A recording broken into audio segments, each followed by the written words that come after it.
kind of comparing the high-performing versus low-performing PCI centers. A lot of information can be gleaned and maybe some lessons learned. The paper is an NCDR paper. It's a qualitative study of the organizational strategies of high and low-performing PCI hospitals, insights from top PCI. And I'm with an associate professor of medicine, Dr. Jeptha at Yale School of Medicine, New Haven, Connecticut. All right. This sounds like an interesting thing. What did you actually do? You went to some facilities? Yeah, so this is qualitative research in which you're really trying to discern what are the determinants of organizational performance. And in this particular project, our outcome was 30-day readmissions and mortality after percutaneous coronary interventions. And we used data from the NCDR to stratify hospitals into high and low performing centers based on readmission and mortality rates. And we were using that as a positive deviance approach to really see the extremes and try and determine, are there significant differences between the hospitals that do very well and the hospitals that seem to be struggling. Now, I can imagine that the high-performing hospitals were probably welcoming you and saying, yeah, let's sit down and talk. Was that the case? And did the low-performing hospitals go, I got something that day. I need to be at the other side of the building? Yeah, you might think that.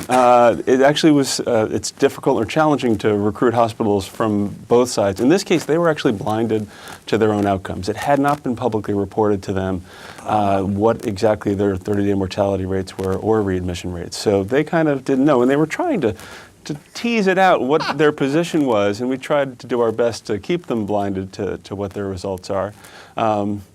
But overall, we were able to recruit a total of 13 hospitals, and we went to 9 high-performing hospitals and 4 low-performing hospitals intentionally, because we thought there would be more generalizable lessons at the high-performing hospitals.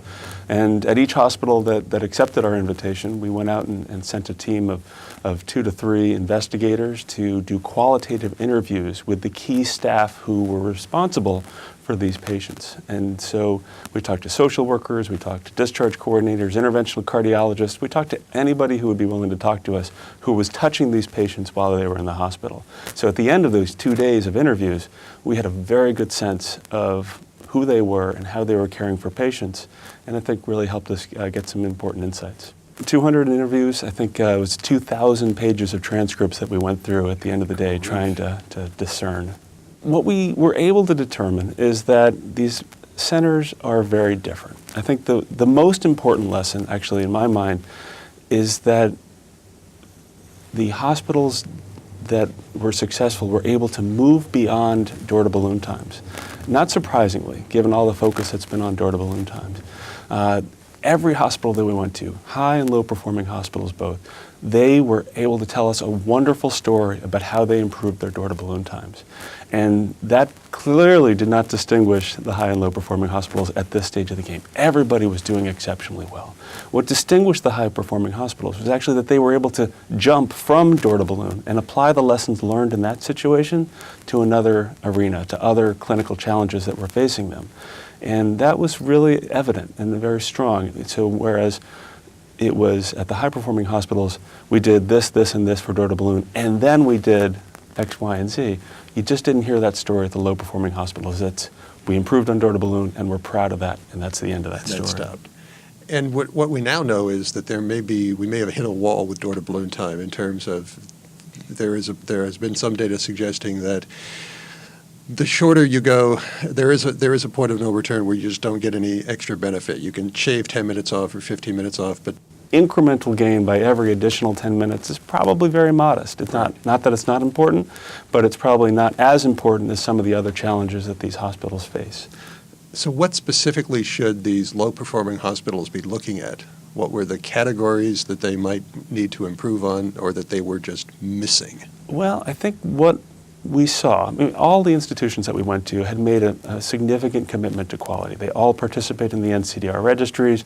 They all have fairly robust quality improvement programs. They've all got excellent clinicians. What we found, though, is that there were differences in the high and low performing hospitals in a couple of different themes, or what we call domains. And the first was in organizational support. And what we found was that The hospitals that did well had administrators who were fully supportive of all aspects of quality, that had made a commitment to delivering the highest cardiac care. And it was very actually important that it was cardiac care, that was a key part of the hospital's identity. But that the administrators bought into this, recognized its value, and were willing to put both the finances and attention necessary to make sure that quality was as optimized. The second domain that we saw that I think was important was ownership, or what we call ownership. Not that there was not ownership at the low-performing hospitals, but that it was more easily manifest or easily visible at the high-performing hospitals. So they were engaged in quality improvement activities, and it was owned by everybody, that there was a common language throughout the institution that fostered conversations about quality and a commitment to specific goals that could then be achieved.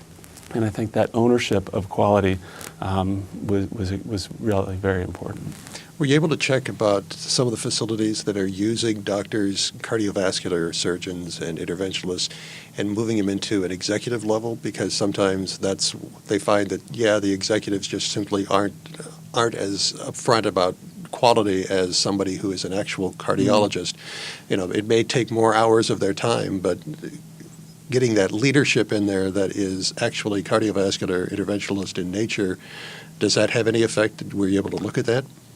We definitely saw that at some, but not all of the high-performing hospitals that we visited. Wow. What I think was generalizable, though, is that we saw administrators, either clinical administrators or non-clinical administrators, who got it, who really were just focused on the quality, recognized the value, recognized that this had value outside of just the numbers, but that represented value in terms of external perception of the program, and that they would then be willing to make these investments. Besides a paper that may eventually get printed, are you doing anything to instruct these hospitals that were participated in this in terms of letting them know how they performed and what your findings are? We will be providing them with the findings, the copies of the papers as they come out. We've communicated with them, and mainly just we're so grateful to them for allowing us to come visit them. The key next step for this particular study is actually to move from the qualitative to the quantitative side. And so we've taken the hypotheses that we've generated from the qualitative interviews as to what's really driving these differences in approach. And we've turned those into a web-based survey. And we're applying that survey in the field right now. So we are closing it in January. And what we expect to see is that we will find strategies that hospitals can adopt to improve their PCI outcomes. And this is hopefully going to be very analogous to what we saw on door-to-balloon times, where we conducted a very similar approach, a mixed method study combining qualitative and quantitative analyses to identify these strategies that hospitals can improve. And if we are anywhere close to what we were able to achieve for door-to-balloon times, this will be an extraordinarily successful study. Oh, please come back and chat when you got that information. That would be fascinating to listen to. There are a variety of papers and posters being presented at the AHA meeting from the NCDR database. This, of course, is an NCDR paper, not necessarily the database, but we would like you to go to CSWN and check out this month's issue, and also watch for some of the other videos from NCDR. For CardioSource World News, I'm Executive Editor Rick McGuire.